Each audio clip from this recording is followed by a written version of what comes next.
अस्सलामु अलैकुम वरहमतुल्लाहि वबरकातुहू। कैसे हैं आप?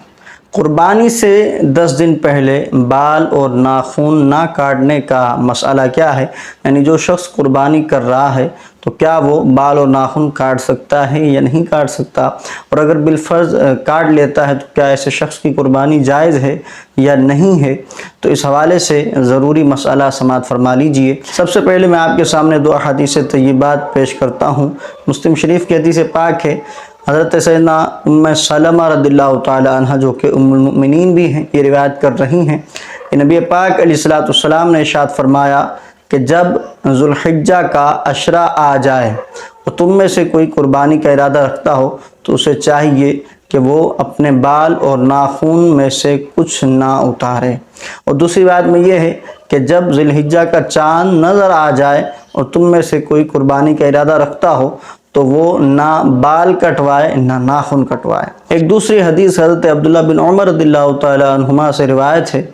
आप फरमाते हैं कि नबी पाक अलैहिस्सलातु वस्सलाम ने फरमाया कि मुझे हुक्म दिया गया है कि इस दिन को यानी 10 ज़िलहज को ईद का दिन करार दे दूं।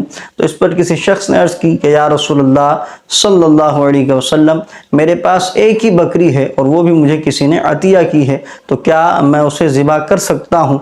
हुज़ूर अलैहिस्सलातु वस्सलाम ने फरमाया नहीं, लेकिन तुम ईद के दिन अपने बाल और नाखूनों को काट दो, मूछें कतरवा दो और ज़ेर नाफ बाल मूंड दो, ये अल्लाह के यहाँ तुम्हारी मुकम्मल कुर्बानी है।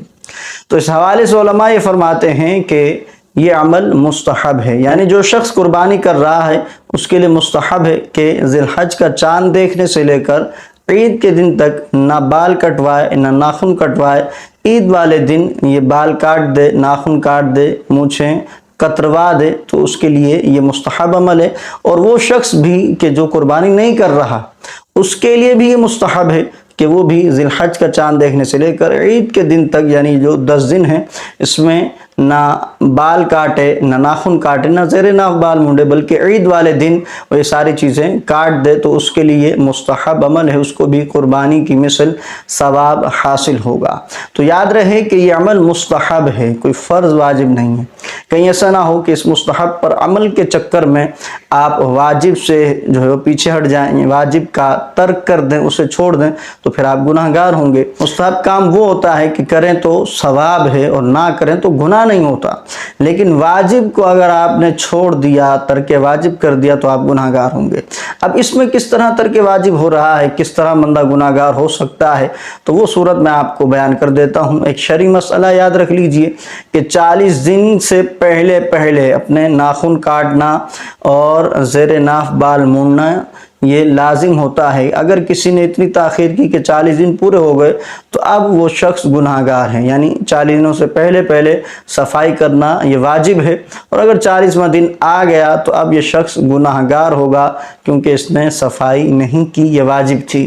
तो अब अगर किसी शख्स को 31 या 32 दिन हो चुके थे और ज़िलहज का चाँद नज़र आया, तो अब अगर ये शख्स 10 दिन इंतज़ार करता है, यानी वो मुस्तहब के चक्कर में कि जो है वो कुर्बानी का मुस्तहब है कि बाल और नाखून नहीं काटने 10 दिनों तक, तो अब वो अगर इस पर अमल करता है तो ईद वाले दिन तक इसके तो 40, 41 बल्कि 42 दिन हो चुके होंगे, तो ये शख्स तो गुनाहगार हो जाएगा।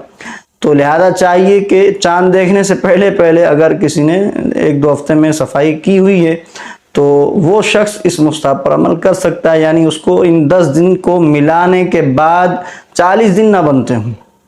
40 दिन से कम दिन का अरसा अगर बनता है तो ठीक है, वो इस मुस्तहब पर अमल कर सकता है। लेकिन अगर किसी शख्स को ज़ेर नाफ बाल मूंडे और नाखून काटे हुए 31-32 दिन हो चुके थे और अब ज़िलहज का चाँद नज़र आया, तो अब ये शख्स इस मुस्तहब पर अमल नहीं कर सकता। ऐसे शख्स को चाहिए कि ईद का इंतज़ार ना करे, बल्कि 40 दिन पूरे होने से पहले पहले अपने नाखून भी काट दे और ज़ेर नाफ बालों को भी मूंड दे। मुझे उम्मीद है कि मेरी बात आपको समझ आ चुकी होगी। वीडियो अच्छी लगी हो तो उसको लाइक और शेयर ज़रूर कीजिएगा, और इस चैनल पर अगर नए हैं तो चैनल को सब्सक्राइब भी कर दीजिएगा। अस्सलामु अलैकुम वरहमतुल्लाहि वबरकातुहू।